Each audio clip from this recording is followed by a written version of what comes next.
প্রিয় BA fourth সেমিস্টারের ছাত্রছাত্রীরা, আজকে আমি যে বিষয় নিয়ে আলোচনা করব সেটি হচ্ছে তোমাদের যাদের ইলেকটিভ বেঙ্গলে রয়েছে CC4 বা GE4, তাদের জন্য আজকের এই ভিডিওটি অত্যন্ত গুরুত্বপূর্ণ হতে চলেছে। কারণ আজকের এই ভিডিওতে আমি যে প্রশ্নগুলো তোমাদের বলে দেবো সেই প্রশ্নগুলো ভালো করে করলে তোমরা এখান থেকেই প্রশ্ন কমন পাবে। তো আজকের এই ভিডিওতে আমি তোমাদের মডিউল 1 থেকে কী কী প্রশ্ন তোমরা ভালো করে করবে সেগুলো একটু বলে দেবো, এবং যেই প্রশ্নগুলো মার্ক করতে বলবো স্টার মার্ক হিসাবে সেগুলো একটু ভালো করে রেডি করো। এবং যারা তোমরা স্টাডি মেটেরিয়াল সংগ্রহ করেছো তারা তো তোমাদের ওখানে পেয়েই যাচ্ছ, সেগুলো ভালো করে রেডি করো। এবং যারা এখনও পর্যন্ত করোনি তারা চাইলে তোমরা স্টাডি মেটেরিয়াল সংগ্রহ করতে পারো। তো দেখে নাও, বাংলা কথা সাহিত্য প্রবন্ধ। মডিউল 1-এ আমাদের রয়েছে উপন্যাস পল্লী সমাজ, শরৎচন্দ্র চট্টোপাধ্যায়। মডিউল 2-এ রয়েছে ছোট গল্প। মডিউল 3-তে রয়েছে প্রবন্ধ, সংকলন রবীন্দ্রনাথ ঠাকুর। তো প্রথম মডিউল থেকে আমাদের কী কী প্রশ্ন পড়বো, প্রথমেই যেটি পড়বো এই দুটি প্রশ্ন 3টি থেকে 4টি স্টার করে রাখবে। পল্লী সমাজ উপন্যাসের নামকরণের সার্থকতা বিচার করো। পল্লী সমাজ উপন্যাসে রমা রমেশের প্রেমই সর্বাপেক্ষা জটিল আলোচনা করো। পল্লী সমাজ উপন্যাস অবলম্বনে রমেশ চরিত্রটি বিশ্লেষণ করো। খুবই গুরুত্বপূর্ণ প্রশ্ন।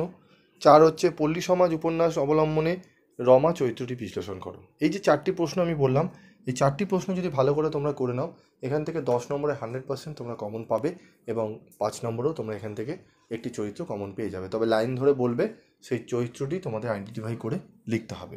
আমি তারও এক্সাম্পল তোমাদের দিয়ে দেবো কীরকম ধরনের প্রশ্ন আসতে চলেছে। পল্লী সমাজ উপন্যাসে বিশ্বেশ্বরী চরিত্রটি বিশ্লেষণ করে কাহিনী নিয়ন্ত্রণে তার ভূমিকা সম্পর্কে আলোচনা করো। অথবা পল্লী সমাজের সামাজিক আদর্শ বিকৃতির মাঝে সুস্থ সতেজ ভাবের প্রতীক বিশ্বেশ্বরী আলোচনা করো। সমস্ত, এবার 5 নম্বরের প্রশ্নগুলো দেখে নাও। মান, সমস্ত অপমান বিশ্বেশ্বরী নীরবে সহ করিলেন। সমস্ত অপমান কি ছিল? বিশ্বেশ্বরী এসব নীরবে সহ করেছিলেন কেন? কারো কথায়, কোনো বস্তুর লোডেতেই মা সেই জিনিসটিতে তোমার চারিদিক থেকে ঘা মেরে নষ্ট করে ফেলে না। কে কার উদ্দেশ্যে এই উক্তিটি করেছেন, সেই জিনিসটি কি? বক্তার কাছে তার মূল্য কতখানি? মানুষ খাঁটি কিনা চেনা যায় শুধু টাকার সম্পর্কে। কে কার উদ্দেশ্যে এই উক্তিটি করেছে? বক্তার এইরূপ উক্তির কারণ কি?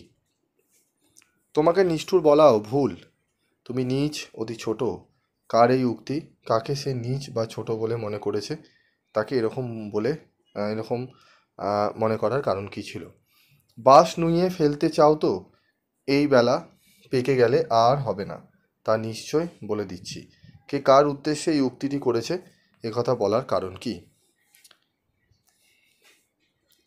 যা তো আর কারো হাতে গড়া জিনিস নয়, সেই যেখানে জন্মেছে সেই তার ভালো। ঢালো। কে কার উদ্দেশ্যে এই উক্তিটি করেছেন, তার এই উক্তির কারণ কী ছিল, তাতে বক্তার মনোভাবের কি পরিচয় পাওয়া যায়? যে যতই বলুক না কেন, এতখানি বীজ জীব দিয়ে ছড়াতে তোমার মতো কেউ তো পেরে উঠতেও না। কে কার সম্বন্ধে বলেছে, প্রসঙ্গ উল্লেখ করো। তো এখান থেকে তোমাদের এই 5টি প্রশ্ন লাইন ধরা রয়েছে। কিছু কিছু জায়গায় একটু স্পেলিং মিস্টেক রয়েছে, তোমরা সেগুলো একটু দেখে নেবে। এবং তোমাদের এই 7টি 5 নম্বরের এবং 10 নম্বরের প্রশ্নগুলো আলোচনা করে দিলাম, সেগুলো ভালো করে তোমরা করো। আশা করি তোমরা মডিউল 1 থেকে এই প্রশ্নগুলো করে গেলে এখান থেকে তোমরা অনেক প্রশ্ন কমন পেয়ে যাবে। এবং অনেক প্রশ্ন রয়েছে যেগুলো তোমরা একটি বইতে পাবে না, এগুলি 2-1টি রেফারেন্স বই তোমাদের দরকার। তবে এতগুলো বই কেনাও তোমাদের পক্ষে সম্ভব নয়, তাই তোমাদের যে স্টাডি মেটেরিয়ালগুলো করা হয় সেগুলো কিন্তু রেফারেন্স বই এবং যেগুলো টেক্সট বই, আমি বিশেষ করে ফলো করি টেক্সট বই। এবং যে আমাদের যারা টিচাররা রয়েছেন, আমরা টেক্সট বই খুব ভালো করে ফলো করি। সেখান থেকে ম্যাক্সিমাম তোমরা যে বইগুলো পাও, চটি বইগুলো পাও, সাজেশন বই পাও, সেগুলো টেক্সট বই থেকেই তৈরি করা হয়। সেখান থেকে পয়েন্টসগুলো নিয়ে একদম সেখানে একটু ছোটো করে জাস্ট লাইনগুলো করা হয়, আমরাও সেই রকমই করি। আমাদের টেক্সট বইটিকে ফলো করা হয় খুব ভালো করে। সেখান থেকে 2-1টি টেক্সট বই আমাদের থাকে, পুরনো বই রয়েছে, সেগুলো দেখে আমরা রেডি করি। তো সেগুলো পেলে তোমরা একদম সাজানো পাবে এবং টাইপস করা নোটস পাবে।